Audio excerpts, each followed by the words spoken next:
हम लोगों ने दो तीन के नाम लिखे थे कल। आज हम लोग ये करते हैं कि उनके बारे में कुछ कुछ लिखेंगे और एक सीक्वेंस भी लिख लेते हैं उनका। जैसे जैसे वो लोग आए, जैसे अरब यात्रियों के जो वृतांत हैं उनमें तीन के सबसे इंपॉर्टेंट माने गए। सब इनमें सबसे इंपॉर्टेंट तो अलबरूनी के का वृतांत था। और इनकी किताब भी बड़ी इंपॉर्टेंट है, तहकीक हिंद। और इसी का नाम किताबुल हिंद भी है। इनका डिस्क्रिप्शन इसलिए सबसे इंपॉर्टेंट माना जाता है क्योंकि इन्होंने पढ़ लिख कर ये बात कही। मतलब जो बातें इन्होंने किताब में लिखी हैं वे उन्होंने भारतीय समाज को देखकर, समझकर, यहाँ रहकर, और इवन संस्कृत भाषा को पहले सीखा और उसके बाद जो टेक्स्ट थे वो पढ़े और फिर उसके बाद लिखा। तो इनका काफी ऑथेंटिक मानते हैं इसलिए। तो एक तो ये, दूसरे अल मसूदी, इनके बारे में काफी अच्छा माना गया।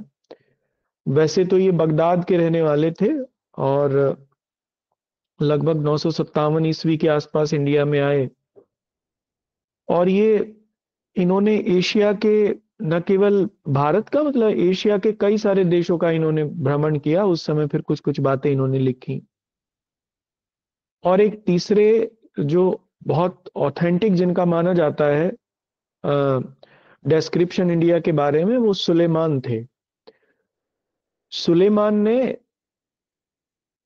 फारस से शुरू की, मतलब आज का जहां ईरान है, ईरान से अपनी यात्रा शुरू की, यानी फारस से, और चाइना तक ये गए, भारत होते हुए ये गए, और अपना पूरा डिस्क्रिप्शन इन्होंने लिखा। बंगाल के ऊपर इन्होंने बहुत इंपॉर्टेंट चीजें इन्होंने लिखी। बंगाल के बारे में स्पेशली ये जिक्र करते हैं बंगाल की मखमल का, जो दुनिया की सबसे फाइनेस्ट टाइप की मखमल उस समय बंगाल में बनती थी। ये कहते हैं कि पूरा थान मखमल का एक अंगूठी से के छेद से निकल जाता है, इतनी फाइनेस्ट टाइप की मखमल बंगाल में बनती है। तो ये तीन इंपॉर्टेंट राइटर थे जिन्होंने अलग अलग समय पर, मतलब ये राइटर क्या, यात्री थे जिन्होंने भारत के बारे में लिखा अरेबिक राइटर्स में। कुछ देखो, दो चीजों के बारे में पता चलता है सुलेमान के विवरण से। एक तो ये अरेबिक व्यापारी थे, तो फारस की खाड़ी से इन्होंने शुरू किया, यानी फारस से ये चले और भारत होते हुए चीन गए। बंगाल से होकर रास्ता वो जाता था, तो ये बंगाल से होकर चाइना गए। चाइना, दक्षिण चाइना, ब्रह्मपुत्र घाटी की तरफ से। इन्होंने राजपूत राज्यों के बारे में जिक्र किया है, क्योंकि 9वीं शताब्दी में उत्तर भारत में राजपूतों का राज्य था। तो एक तो इनसे राजपूत राज्यों का जिक्र मिलता है, उनके बारे में जानकारी मिलती है। और दूसरा, बंगाल की विशेष तौर पर मलमल के बारे में पता चलता है। एक कपड़ा होता था मलमल का, सबसे फाइनेस्ट टाइप की मलमल बनती थी बंगाल में, उसके बारे में जानकारी मिलती है। ठीक है, बंगाल है ना। और इन्होंने उसमें लिखा है अपनी किताब में कि पूरा थान एक अंगूठी से निकल जाता है, इतनी फाइनेस्ट टाइप की मलमल वहां पर होती है ना। अगले राइटर हैं इसमें, या अलग अगले अरब व्यापारी हैं, अल बिलादुरी। बहुत इंपॉर्टेंट नहीं है लेकिन फिर भी सीक्वेंस में लिखना सही है। देखो, ये इंपॉर्टेंट इसलिए है, इन्होंने भारत पर अरबों के आक्रमण का जिक्र किया है। अरब वालों के आक्रमण जब भारत पर हुए, उनका जिक्र किया है इन्होंने। ठीक है ना, मोहम्मद बिन कासिम, और उससे पहले आ, सुबुक्तगीन और अल्पतगीन के आक्रमणों का। तो आप हैं, ये इंपॉर्टेंट है। अगले राइटर, अगले जो ट्रेवलर हैं, अल मसूदी, एल, अल लिख के और डैश करके मसूदी लिखना, MASUDI, अल मसूदी। 957 ईस्वी में ये इन्होंने भारत वगैरह की यात्रा की और फिर एक किताब भी लिखी इन्होंने। देखो, ये बगदाद के रहने वाले थे और भारत आए। ये केवल न केवल भारत आए बल्कि ईस्ट एशिया के देशों में भी गए, अफ्रीका में भी ये गए। तिब्बत का विशेष तौर पर ये जिक्र करते हैं। लेकिन इंडिया के बारे में जो ये जिक्र करते हैं उसमें 3 राजाओं का जिक्र करते हैं, 3 राजवंशों का। इनमें एक राजवंश था प्रतिहार, जिसे गुर्जर प्रतिहार कहते हैं। ये राजपूत काल की ही बात है, ठीक है ना। गुर्जर प्रतिहारों का जिक्र करते हैं, पालों का जिक्र करते हैं और राष्ट्रकूट नरेशों का जिक्र करते हैं। ये 3 लोगों का जिक्र करते हैं। एक्चुअली था क्या कि इन तीनों राजवंशों में शत्रुता थी, आपस में तीनों लड़ते रहते थे। गुर्जर प्रतिहार भी, पाल भी और राष्ट्रकूट भी। आगे पढ़ेंगे, ये सब आएगा। इन तीनों की लड़ाई ने क्या किया कि नॉर्थ इंडिया में एक पावर वैक्यूम बना दिया था, क्योंकि तीनों ने एक दूसरे को बहुत कमजोर कर दिया। अब इन तीनों में पावर नहीं रही थी कि किसी फॉरेन इन्वेजन को ये रोक पाते। इसीलिए जब अरबों के आक्रमण हुए भारत पर, तो फिर राजपूत राजा पहले ही कमजोर हो चुके थे, वो बहुत ज्यादा रेसिस्टेंस कुछ कर नहीं पाए और हार गए। तो that was the basic reason. इसीलिए प्रतिहार, पाल और राष्ट्रकूट, इन तीनों से बहुत क्वेश्चन आते हैं एग्जाम में। आगे इनको पढ़ेंगे, लेकिन हमारा ये विषय नहीं है यहां पर। हमारा विषय है अल मसूदी के बारे में लिखना। अल मसूदी ने इन्हीं के बारे में जानकारी दी। इन्होंने बताया कि कैसे इन तीनों में शत्रुता रहती है और ये तीनों वंश आपस में लड़ते रहते हैं। महरूल जहान नामक इनकी ये किताब है जिसमें इसका जिक्र मिलता है। हो जाते हैं। और लास्ट लिखिए अल बेरूनी, सबसे इंपॉर्टेंट है। अल बेरूनी या अल बरूनी भी कह देते हैं इन्हें। ए एल लिख के, ए एल और डैश करके BERUNI,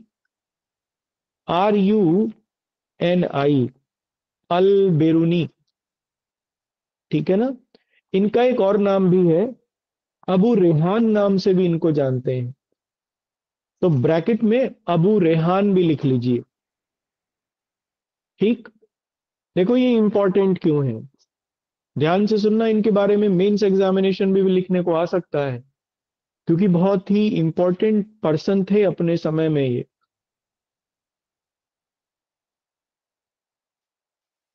महमूद गजनवी के साथ ये इंडिया आए, इसलिए तुर्कों के साथ आने वाले एक इंपॉर्टेंट राइटर थे या ट्रेवलर थे। ये गणितज्ञ थे, एक इस मैथमेटिशियन थे, और महमूद गजनवी ने इन्हें अपने साथ ले लिया था। जनरली ये कहते हैं कि फारस से उन्होंने इन्हें खरीदा या पकड़ लिया, ऐसा कुछ था, और फिर उन्होंने इन्हें अपने साथ रखा। ये एक एस्ट्रोलॉगर भी थे, ज्योतिषविद भी थे। इन्होंने बनारस के बारे में बहुत सुना था।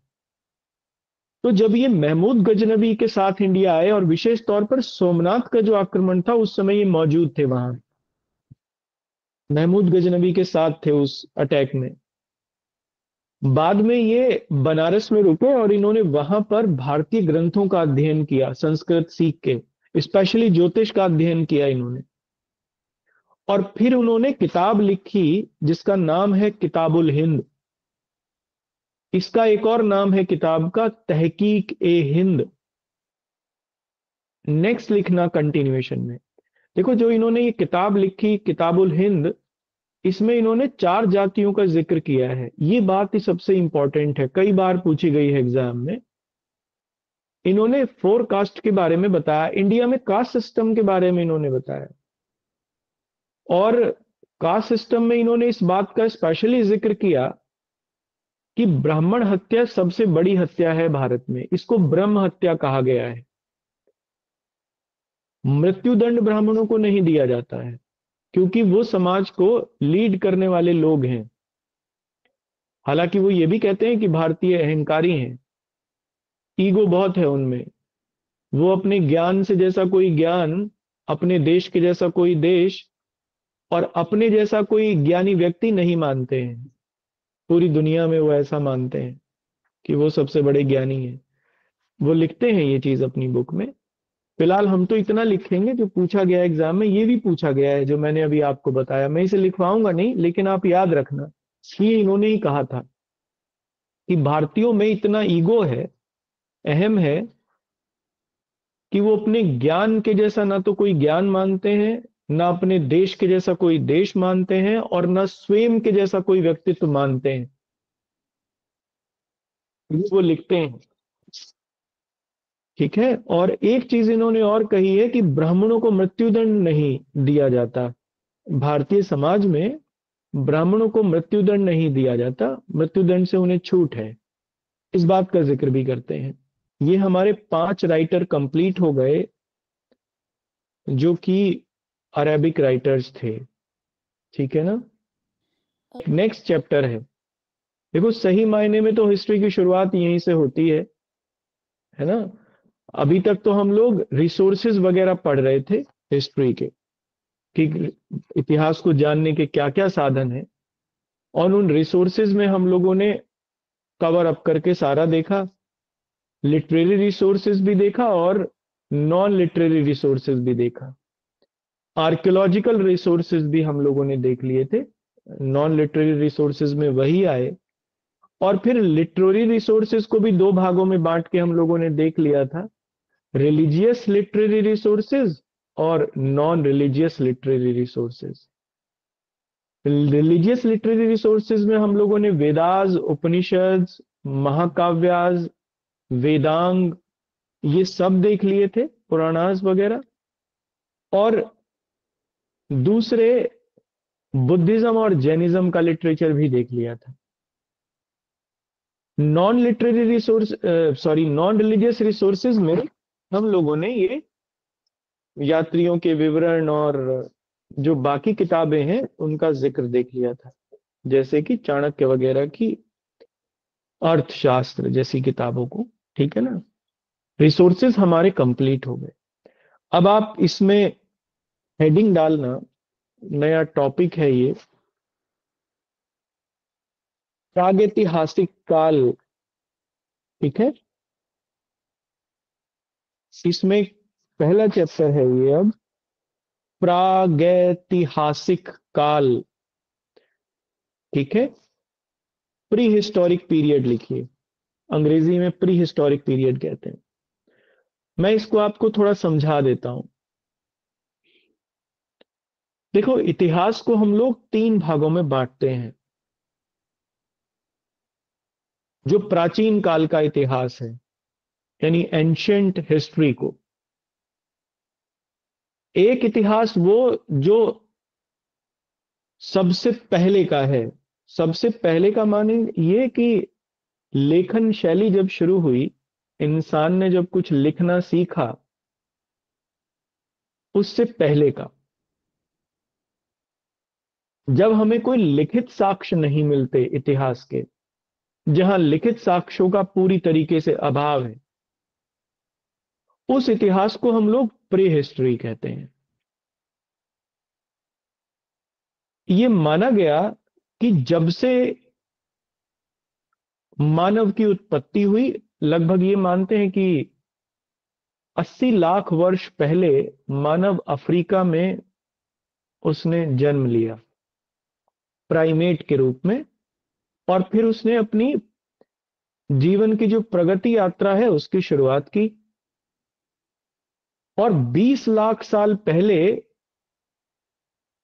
पहले आधुनिक मानव की उत्पत्ति हुई। हम लोग आधुनिक मानव को होमोसेपियन के नाम से जानते हैं। मैं इसको आपको समझाऊंगा अभी सबको ध्यान से।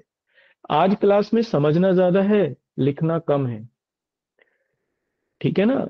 और देखो, इतिहास को आपने इतनी गहरे तरीके से, और मैं समझता हूं कि बहुत शुरुआती लेवल से नहीं पढ़ा होगा। हो सकता है पढ़ा भी हो, लेकिन आज एक अच्छा मौका है सीक्वेंस में पढ़ने का। तो ध्यान से सुनना। याद हो जाएगा आपको ये। मानव की उत्पत्ति 80 लाख वर्ष पहले हुई, अफ्रीका में मानी गई, और अफ्रीका में भी विशेष तौर पर दक्षिण अफ्रीका में। फिर उसके बाद 20 लाख वर्ष पहले पहला आधुनिक मानव माना गया, मॉडर्न ह्यूमन। आधुनिक मानव इसको इसलिए कहा गया, और इसका नाम था होमोसेपियन, इस आधुनिक मानव का। इसको आधुनिक इसलिए कहा गया क्योंकि इसने सबसे पहले बड़े छोटे औजार बनाए थे। हाथी दांत से इसने औजार बनाए और गुफाओं पर चित्रकारी करना शुरू किया था। जो केव पेंटिंग्स हैं वो करनी शुरू की। इस मानव के सबसे पुराने साक्ष्य मिले हैं फ्रांस में, और इसका नाम भी है क्रोमैग्नन। इस मानव का नाम था क्रोमैग्नन। मतलब ये जो मानव इस युग में मिला, जो ह्यूमन इस युग में मिले, ये इनके पुराने साक्ष्य सबसे फ्रांस में मिलते हैं और इसको क्रोमैग्नन नाम दिया गया है। ये प्रगति है, और थोड़ा सा देखेंगे। फिलहाल मैं प्री हिस्ट्री पे आता हूं। इसलिए क्रोमैग्नन से, यानी 20 लाख साल पहले से, और 3000 बीसी तक, यानी ईसा के जन्म से 3000 साल पहले तक का जो समय है, ये प्री हिस्ट्री कहा जाता है। इसलिए क्योंकि मानव के इसमें, मानव के द्वारा किए गए कार्यों की जानकारी तो मिलती है, चित्रों से, गुफाओं के चित्रों से, उसके द्वारा कुछ बनाए गए गुफाओं से, कंदराओं से जिनमें वो रहता था। लेकिन वो लिखा विखा उसने कुछ नहीं, लिपि की जानकारी नहीं होती है। क्योंकि लिखित साक्ष्यों का अभाव है, इसलिए इसे प्री हिस्ट्री कहा गया। इसके बाद एक और समय है, 3000 बीसी से लेकर 600 बीसी तक, यानी ईसा के जन्म से 3000 साल पहले से लेकर और उसके जन्म के 3600 साल पहले तक का समय, यानी लगभग लगभग 3600 वर्ष इसे हम लोग मान सकते हैं, ईसा के जन्म से ये वाला समय। इसको हम लोग प्रोटो हिस्ट्री कहते हैं। प्रोटो हिस्ट्री इसलिए क्योंकि इस समय मानव ने लिखना तो सीख लिया था। कैसे? हमें ताम्रपाषाण कालीन मानव में साक्ष्य मिलते हैं लेखन के उसके, और कांस्यकालीन सभ्यताओं में तो खूब मिलते हैं, ब्रॉन्ज एज में, जैसे सिंधु घाटी सभ्यता में। सिंधु घाटी सभ्यता में लगभग अभी तक 82 जो उनके अक्षर हैं वो खोज लिए गए हैं, लेकिन उनका मतलब नहीं समझ पाए। इसलिए लिपि तो है, लेकिन पढ़ी नहीं गई है। इम्पॉसिबल है पढ़नी। इम्पॉसिबल तो नहीं, लेकिन मुश्किल है पढ़नी, क्योंकि वो चित्रात्मक है, पिक्टोग्राफिक है, इसलिए उसको पढ़ना मुश्किल है। तो फिर इस इतिहास को हम लोग प्रोटो हिस्ट्री कहते हैं, आद्य इतिहास कहते हैं। और 600 बीसी से लेके और अभी तक का जो अब ये सब चल रहा है, दैट इज हिस्ट्री। क्योंकि 600 बीसी तक आते आते भाषा भी उत्पन्न हो गई थी, लिपि भी उत्पन्न हो गई थी, उसे ठीक से पढ़ा भी जा सकता है, समझा भी जा सकता है, और उसके खूब साक्ष्य भी मिलते हैं हमें। इसलिए 600 बीसी के बाद के इतिहास को हम लोग इतिहास के नाम से या हिस्ट्री के नाम से जानते हैं। इस तरीके से जो ये प्राचीन काल का इतिहास है, इसे हम लोग 3 भागों में बांट के देख सकते हैं, एंशियंट हिस्ट्री को। बात आई समझ में? ये प्री हिस्ट्री, प्रोटो हिस्ट्री और हिस्ट्री में क्या अंतर है? प्री हिस्ट्री प्रोटो हिस्ट्री में क्या अंतर है सर? अभी तो बताया था मैंने, देखो अभी जस्ट खत्म किया। चलो मैं लिखवा दूंगा, वहां से पढ़ लेना, आपको याद आ जाएगा। बाकी लोगों को क्लियर है? लिख ले। चलिए, लिखना इसमें पहला पॉइंट लिखना है। सामान्यतः इतिहास को मानवीय प्रगति के आधार पर, मानव की प्रगति के आधार पर 3 भागों में बांट सकते हैं। 3 भागों में बांट सकते हैं। Generally history can be divided into 3 parts,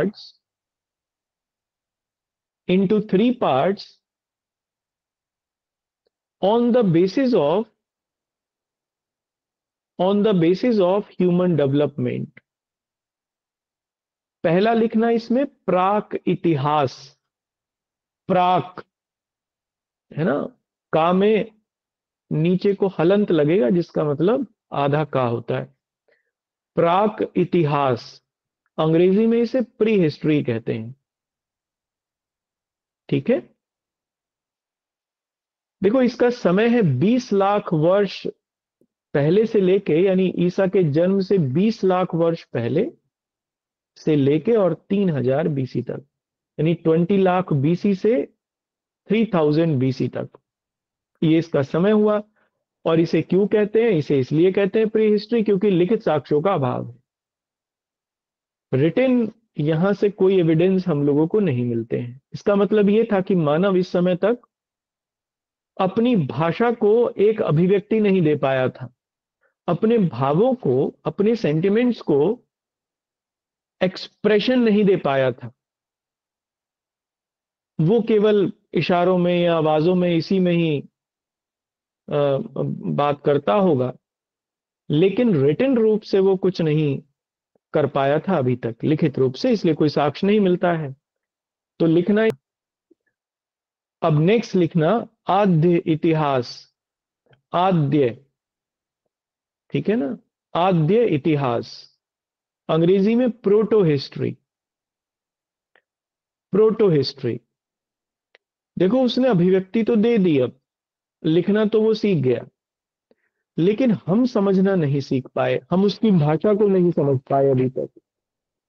इसलिए ये बीच का एरिया है इतिहास के, जब लिखित साक्ष्य तो है पर समझना मुश्किल है। तो लिखना ताम्र पाषाण कालीन सभ्यताएं भी लिख लीजिए। ताम्र पाषाण कालीन सभ्यताएं, चैल्कोलिथिक कल्चर भी ऐसी ही है, जिनके बारे में हमें केवल पूरी तरीके से हम आर्कियोलॉजिकल एविडेंस पर ही निर्भर हैं।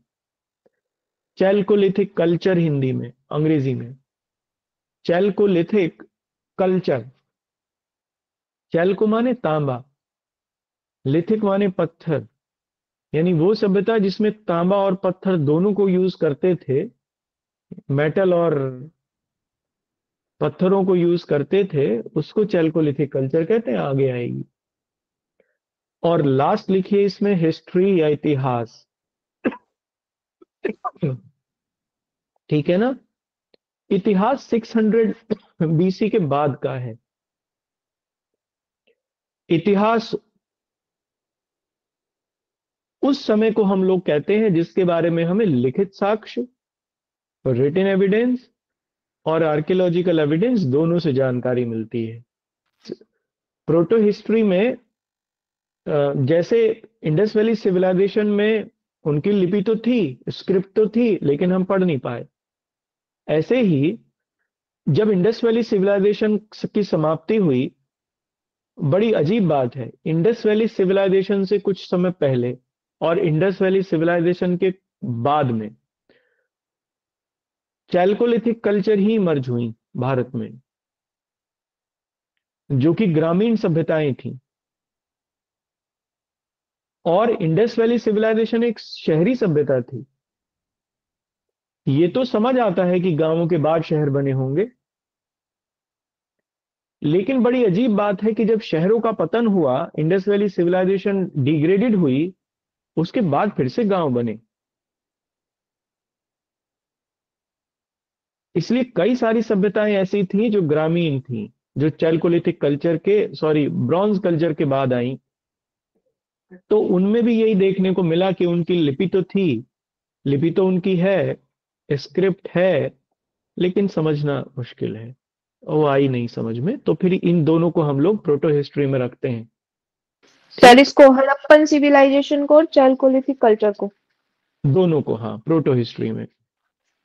अब हिस्ट्री में लिखना, तो हिस्ट्री में वो आते हैं जिसमें जिनका लिटरेरी एविडेंस भी मिलता है और जिनका आर्कोलॉजिकल एविडेंस, दोनों मिलते हैं और दोनों हम लोग पढ़ सकते हैं, समझ सकते हैं।